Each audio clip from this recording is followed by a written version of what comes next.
Those unison runs that you guys are all playing remind me of the style of George Shearing. Didn't you once have a chance to play with him?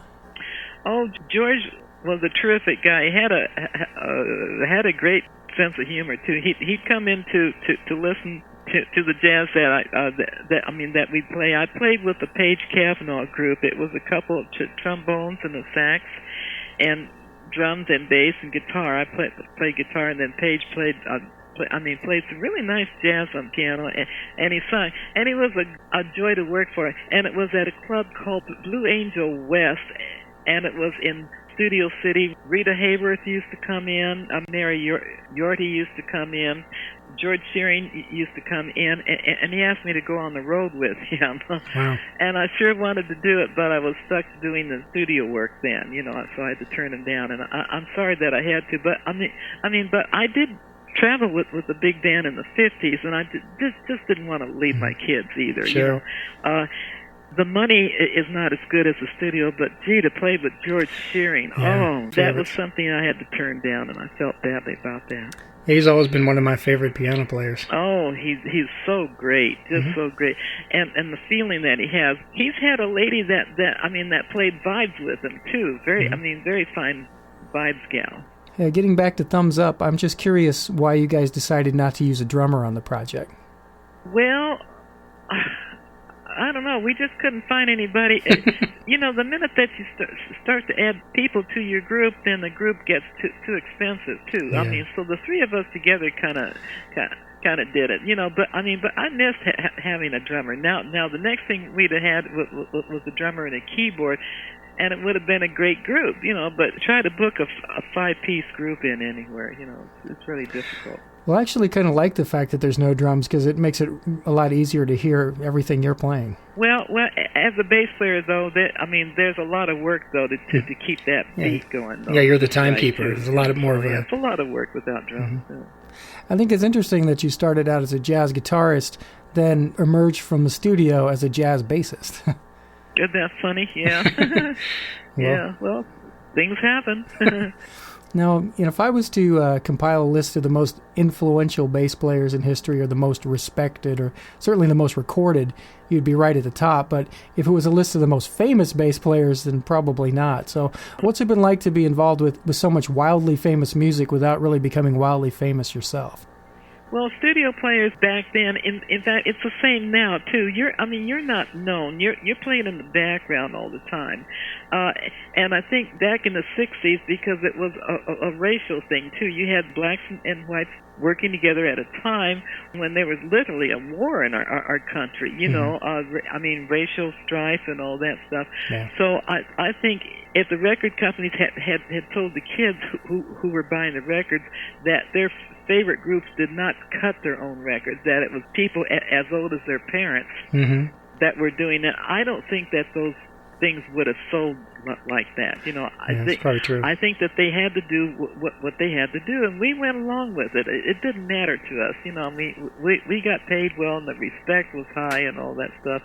And we could go home to our kids then too. See, but I do think that with the drug thing, because the kids thought that the groups all did drugs, because I'm sure that when they toured and got on stage, I'm sure that a lot of them did drugs. Well, that music is not cut on drugs. That music is cut on coffee. by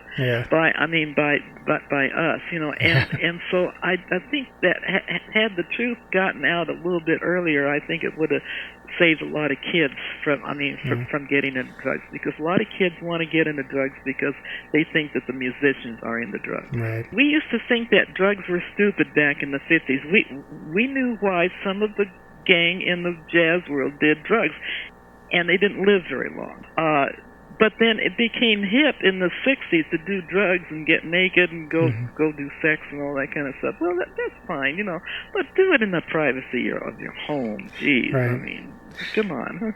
Yeah. It's interesting how the social mores made their way in and out of the studio, but like you said, you were kind of a isolated little group there, men, women, white, black. Yes. We were not a part of the world. We all got along great. It was just great, because it's white and black together working and respecting each other and admiring each other. We were professionals, see.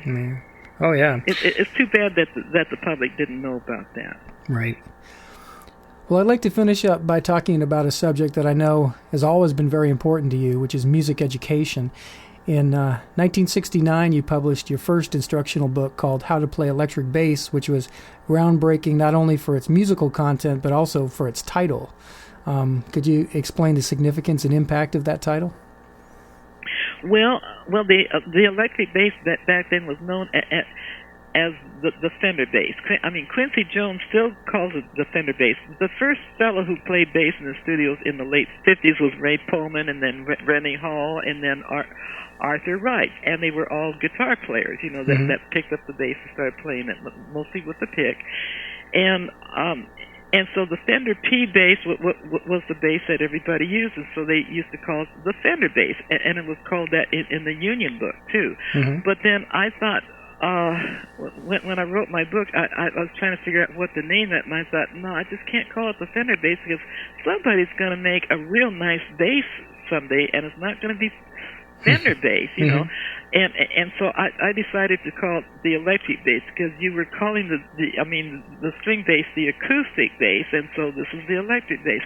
And the name stuck, and all the professionals loved it. The Union changed it to electric bass, and so it took off. Now, it was never called the bass guitar. There are people that love to call it the bass guitar because of Mel Bay and other people like that. It was never called the bass guitar. The Dano was called the bass guitar because it never took the place of the Fender bass, but it had a clicky sound, and it was popular for a while, and then it kind of died out. But the Fender bass was known as electric bass from then on, and that's what happened. That's good, because Fender was actually a brand. Right. I wasn't against Fender, and Fender hired me to play at their trade shows and that, and I pushed Fender, and we all got along fine. They were great guys then, and then they helped me sell my books too, and pretty soon we were selling thousands each month worldwide, and then I got Joe Pass's books out there, because I knew that Joe Pass was the finest jazz guitarist in the world, and that people would love to get his book. And I was told by everybody that it was a mistake. Well, guess what? The money I gave Joe Pass, he was able to buy a house with that in about a year or two. So that's awesome. So it was a mistake that he sold thousands of books then, see? Yeah, well, it's interesting that just a simple decision you made had such far-reaching consequences. You coined the term that everyone knows today. And have you explained to Quincy Jones that you play Ibanez now, not Fender? Well, something that they use it like a generic term, though. Yeah. David Axelrod calls it the Fender so too. It's a generational thing at this point. Yeah, it's just it sticks with them, because they're from that time. Quincy was a lot of fun to work for, by the way. Yeah. Wonderful man. Just like you see him, he's a terrific guy. He wrote some great music too. Oh, he was so great. We loved to work for Quincy, and we loved to work for Brian Wilson too. Yeah. We saw him grow, so it was nice days back in those times. I loved to work for a lot of people. For instance, like Johnny Nassif. I loved to work for Andy Williams, Brian Wilson, Frank Sinatra. Frank and Nancy. We did that Something Stupid thing. O.C. Smith, and I loved Ray Charles, of course, and the Mercy with the Buckinghams, and Lou Rawls was great to work for. Now, the very first date that I did was Sam Cooke. That was Lou's first date too, to sing in back of Sammy there. So you guys went back a long ways. Long ways, and then Mike Kirk was a nice fellow too. I enjoyed Bobby Goldsboro. In fact, when I first met Ike and Tina Turner, I liked Ike too. I thought he was very, very talented. Righteous Brothers were wonderful. Stevie Wonder was a nice kid, very nice kid. Well, you've published your first book in 1969, but since then you've published many, many more excellent books. Yeah, a lot of books. Finally wrote out the jazz too, and you'd be surprised how many people around the world want to learn the real jazz stuff now, because it's not note scales, it's chordal tones. See, right. So they love it. Right, and having a knowledge of the chords you're playing instead of runs of notes. And I'm one of the few people who actually played bebop jazz back in the 50s that's still alive and still teaching it, see? Mm-hmm. And so I'm helping a lot of people and teachers get it together, because there's kind of a gap in the education there where rock and roll took over, but this is stuff that you don't get from rock and roll. You Mm-hmm. absolutely have to go back into chords things, the way that they move around the chord cycle and things like that. You have to learn all that. But it's not hard. What's hard is trying to make note scales fit over a chord, and that simply does not work. That's the wrong way to learn jazz. Well, I know that artists like Sting and Will Lee have credited your books for teaching them how to play bass. Oh, yeah, that's very nice, isn't it? Yeah, I spoke to Sting a couple of times on the phone. Wonderful, wonderful man. Will Lee's a great guy, too. And he sings so well, too. Yeah, he's a good singer. Great singer. Fine bass player, too. Have you ever done any vocals in a session? Somebody said, "Hey, we just need an extra voice. Can you just chip in?" No, haven't done one. That's what you need to challenge yourself with, is do an album as a vocalist. No, I wouldn't do that. No, I think I've done enough to play guitar and then bass and teach and write books and all that stuff. I think I'm kind of tired, Well, you wrote a column. Why? You wrote a column for Basics Magazine for 15 years, and you taught on the campuses of UCLA and USC and Pepperdine. Yeah. Law school did a lot of seminars. I've always talked about how Jamerson started Motown, too. Yeah. I'm the only one that got him work when he first came out here, too. Right. I got him work out here. So it's ironic that people will try to dispute who played on what. Now, is it true that the Motown people would tell you they wanted to do a demo, and then they'd release the demo as a finished recording? Yeah. Well, we knew that they were lying about the fact that we were cutting a demo, because you never cut a demo from a demo. You cut Doesn't make sense. A hit track from a demo, and they kept it quiet for a long time, and there's a lot of reasons for that. I've got it on my website, what happened. Well, you've given private lessons to a lot of students, including Alf Clausen, who conducts the orchestra for the Simpsons. The Simpsons, yeah. And he was a bass player that came to take lessons from me in the 70s, along with the other kids that came in for some lessons. Nice fellow. Has he ever invited you to play on one of his Simpson sessions? Oh no. You have to have all kinds of gear there. That's passed with me. Plus, you need to play string bass. I don't play string bass. He has a very fine bass player there. I forget his name right now, but he's a fine bass player, and he's a jazz bass player too. So. He's done some really excellent work on the Simpsons show. Right. And there's some great players there. Alf has the only large band that records each week in town there. Yeah. So. And you can tell it's a big orchestra and not synthesizers. Oh yeah, it's not a synthesizer. No, you can tell it's an orchestra. It's a real feel. Well, I just wanted to ask you just one last question. Most of us would be quite happy to have just played on one huge hit. So what's it like to have played on so many of them and to know you've made such valuable contributions not only to the careers of all the lucky artists who've had the privilege of working with you, but really to American music in general? Well, it is a lot of work, but at the time, you're just trying to raise your family. You're just trying to keep the music business going, as good as you can. We were all doing that. What was great about it was to work with everybody. Mm-hmm. And we've lost about half of our crew already, but but the other half are still alive. I go out and I have lunch with them or something, and we talk about the stuff. And that's the good part, because these are men that I've known for 50 years, and they're good people. I wish that the public knew what type of people that they were, because they were really something else, And I consider myself very lucky to be a woman in with that whole crowd. I learned to swear a little bit, but I still let loose once in a while, but overall it was a very great time and a very great amount of music in all styles too. So you just consider yourself lucky to have been there and done that, yes. Wow. Well, Carol Kaye, thanks for being my guest today. Thanks, Dan. You asked some very good questions. I appreciate the time with you. Thank you.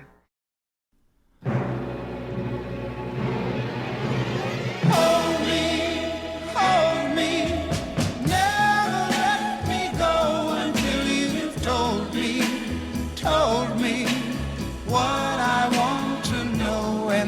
just hold me, make me tell you I'm in love with you.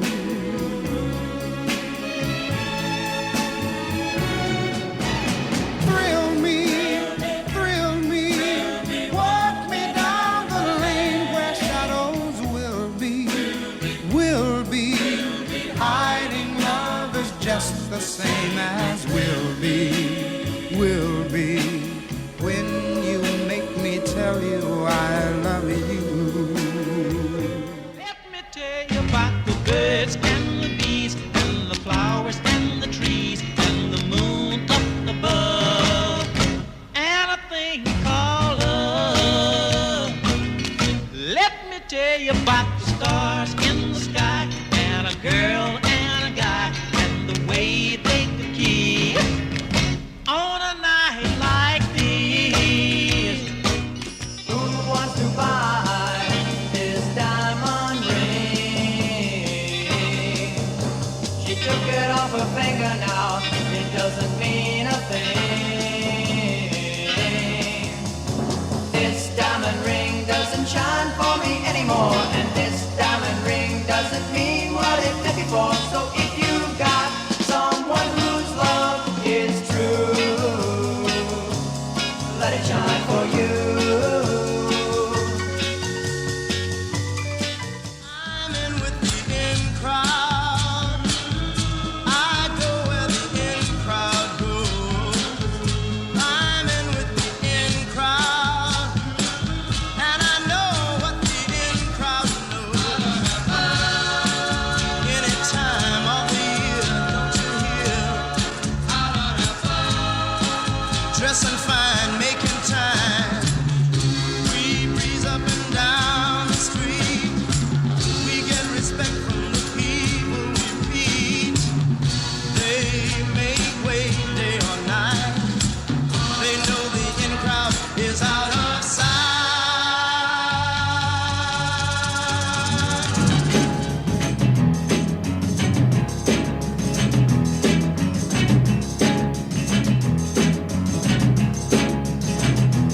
I don't need no doctor, 'cause I know what's ailing me. I don't need no doctor, no, 'cause I know what's ailing me.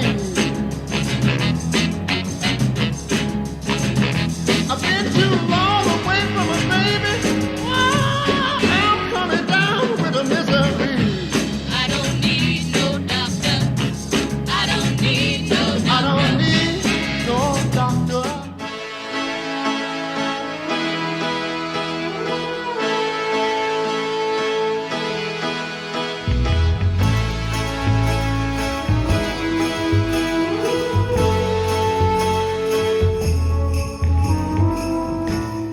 I may not always love you, but long as there are stars above you, you never need to doubt it.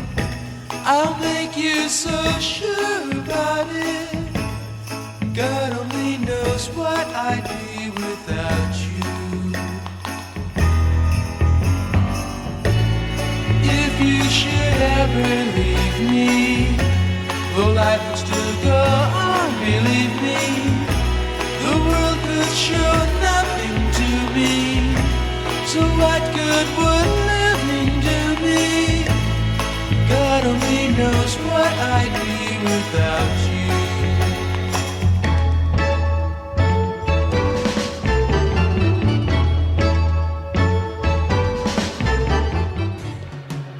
I wish they all could be California. I wish they all could be California. I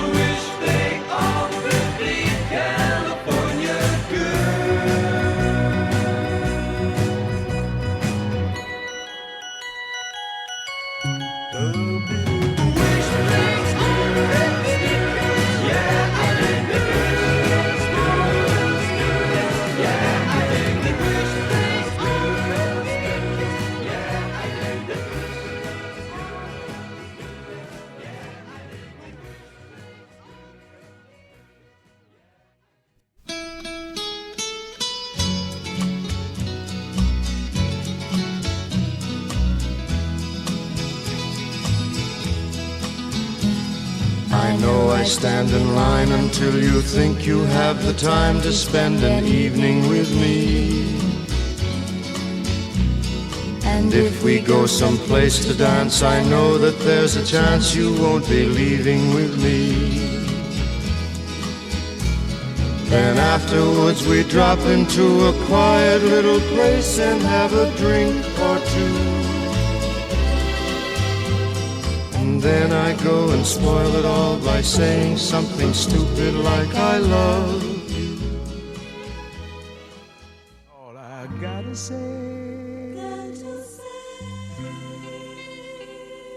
oh, God didn't make little green apples. It don't rain in Indianapolis in the summertime. And there's no such thing as Dr. Seuss, Disneyland, Mother Goose is no nursery rhyme. God didn't make little green apples, and it don't rain in Indianapolis in the summertime. And when myself is feeling low, I think about her face aglow to ease my mind.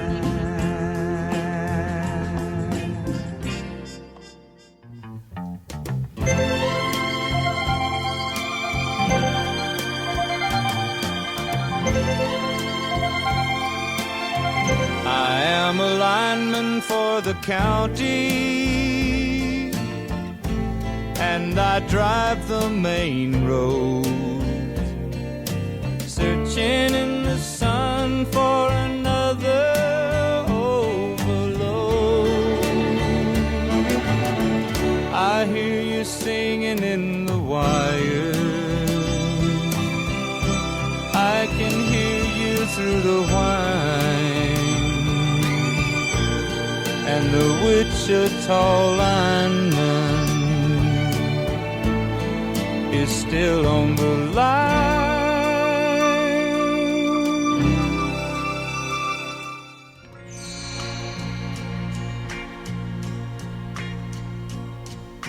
Where do I begin to tell the story of how great a love can be?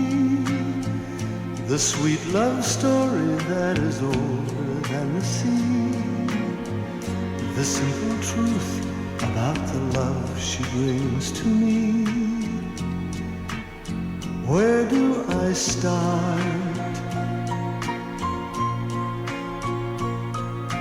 With her first hello, she gave a meaning to this empty world of mine. There'd never be another love, another time. She came into my life and made the living fine. She fills my heart. She fills...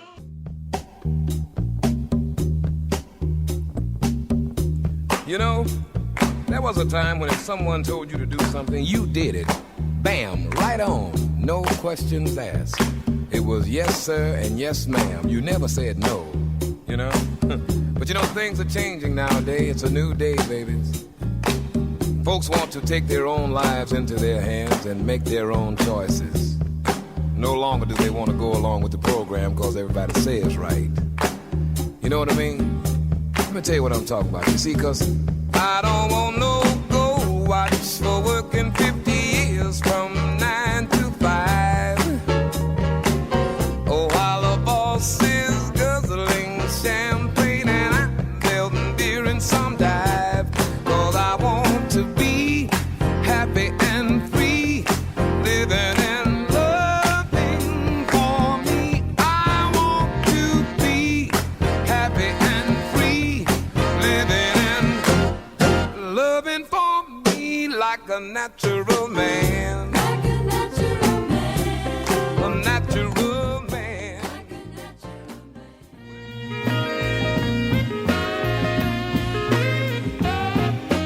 When I die, I hope to be a better man than you thought I'd be.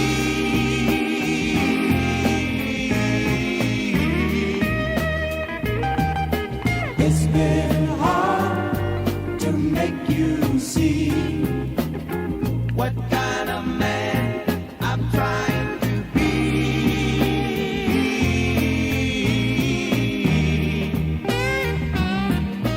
All I ask for you to try to understand what it means to me.